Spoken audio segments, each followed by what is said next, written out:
is to cut steel H-beams. The way we do this is by cutting the beam at an angle, which, through a series of beams cut at the same angle, will tend to make the building shift over and walk. Let's look at the rubble of two 110-story buildings brought to the ground. In a 7-story crater lie nearly 2 million tons of debris. Had the basements not been blown out, where would 2 million tons have gone? Heaped on the ground, ready to slide and spill? The art of controlled demolition.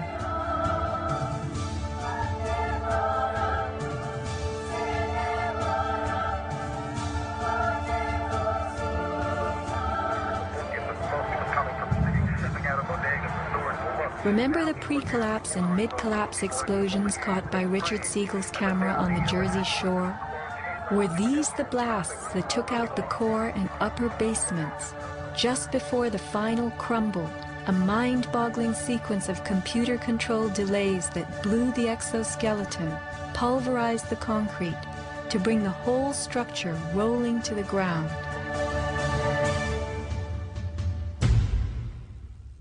Was this the story of that day? Inside our building, the North Tower, we heard pa pa pa pa pa pa pa pa pa. And on the smoke was coming from the city. Smoke stepping out of bodegas and stores will look.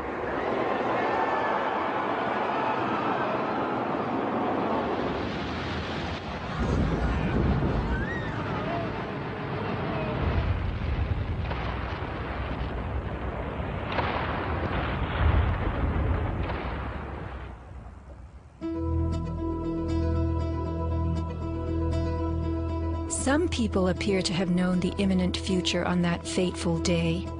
FEMA had arrived in New York on Monday night, ready for a bioterror drill. Spokesman Tom Kenny to Dan Rather. To be honest with you, we arrived on late Monday night and went into action on Tuesday morning.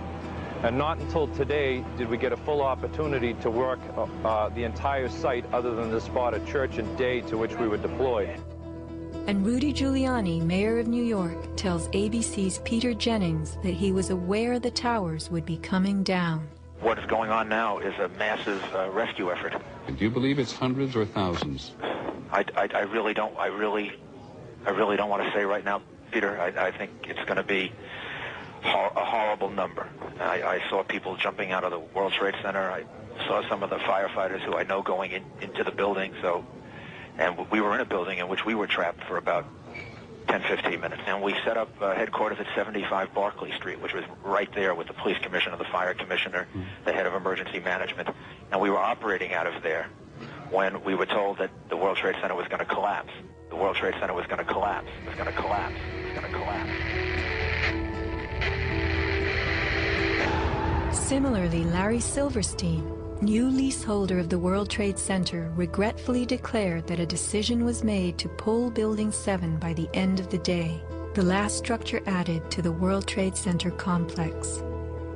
Let's hear Mr. Silverstein's actual words, delivered for our benefit in the 2002 PBS documentary, America Rebuilds.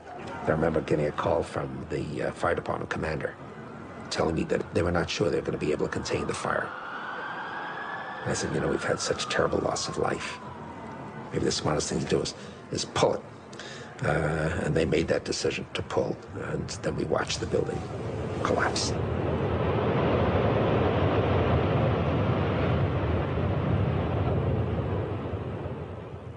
Blast, shoot, blow, and pull are terms used in the demolition industry to refer to bringing down buildings, bridges, and other structures. Because I actually blew the hospital down that I was born in. Originally, we had figured to shoot it so that it dropped straight down. Then, watch Demolition Dynamics attempt a big blast. And from Ground Zero's own post-disaster wrecking crew. By mid-December, the Department of Design and Construction had leveled World Trade Center buildings 4 and 5. Hello? Oh, we're getting ready to pull building 6.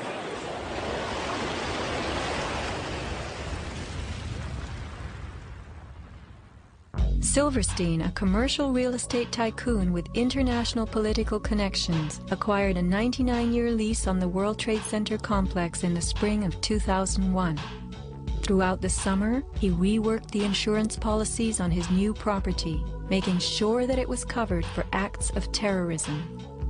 Explicit in the lease agreement was Silverstein's right to rebuild the complex if it were destroyed. After 9/11, Mr. Silverstein fought his insurers in court to obtain double his policy limits for the destruction of his property, maintaining that the double hijacking constituted 2 disasters caused by terrorists, not just one. He won and was awarded over $7 billion, a magnificent return on his original $15 million investment. My first reaction is to think about the families of those people, the tragedy, the magnitude of it. However, I firmly believe that we should rebuild.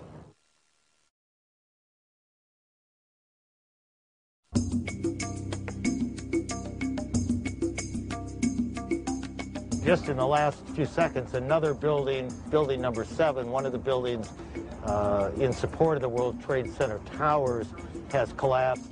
World Trade 7, functioning as the command center for the complex, housed giant diesel backup and oxygen systems, the mayor's protected emergency bunker, and offices for the CIA, Secret Service, Department of Defense, and Securities and Exchange Commission. Its other tenants were insurance companies, brokerages, and banks. No plane hit Building 7, but at 5:20 p.m. on September 11th, it collapsed in a heap on the ground. Some damage to Building 7 is said to have been caused by debris from Tower 1. Though this New York Times article tells us Building 7 burned like a giant torch, the only visuals that exist are of unidentified smoke and a few small fires. Compare this to the wallop sustained by World Trade Center 3, 4, 5, and 6. Positioned right below the towers, damage to the surrounding World Trade Center buildings was infinitely worse. Still, the structures held up. But somehow, rescue workers knew that Building 7 would fall. You hear that? Keep your eye on that building. It'll be coming down soon. A 47-story skyscraper, Building 7 folded neatly in 6.5 seconds, a textbook descent right into its footprint. Silverstein Properties now tells us that its owner was referring to the team of firefighters inside the building when he spoke of the decision to pulling the firemen out of harm's way. However, there were no firefighters in Building 7, according to FEMA, NIST, and Fire Chief Frank Fellini. They were ordered out at 11:30 that morning. 6 hours later, the building came down. You know, we heard this sound that sounded like a clap of thunder. Turned around, it looked like there was a shock wave ripping through the building, and the windows all busted out, and you know, it was horrifying. About a second later, the bottom floor caves out, and the building followed after that. Radio host Alex Jones notes the mark of a classic implosion. This is a photo taken 1 second into Building 7's collapse. Notice the crimp. If we look at other controlled demolitions, we see that they first blow one of the central columns so the building falls in on itself. If you don't do this, the building falls outward and can damage surrounding structures. Building 7 had a classic crimp or wedge. Its central column was blown out first, so it didn't structurally damage buildings just a few feet away from it. Remember the mayor's emergency bunker? Ensconced on the 23rd floor of Building 7, it was retrofitted with superglass, water, oxygen, and its own generator. But Mayor Giuliani chose to find emergency shelter elsewhere on September 11th. Why Building 7? Even the media and its experts were confused. The History Channel interviews structural engineer Ramon Gil-Sanz, who points out the obvious crimp and even speaks of the implosion. Engineers are not just focusing on the Twin Towers.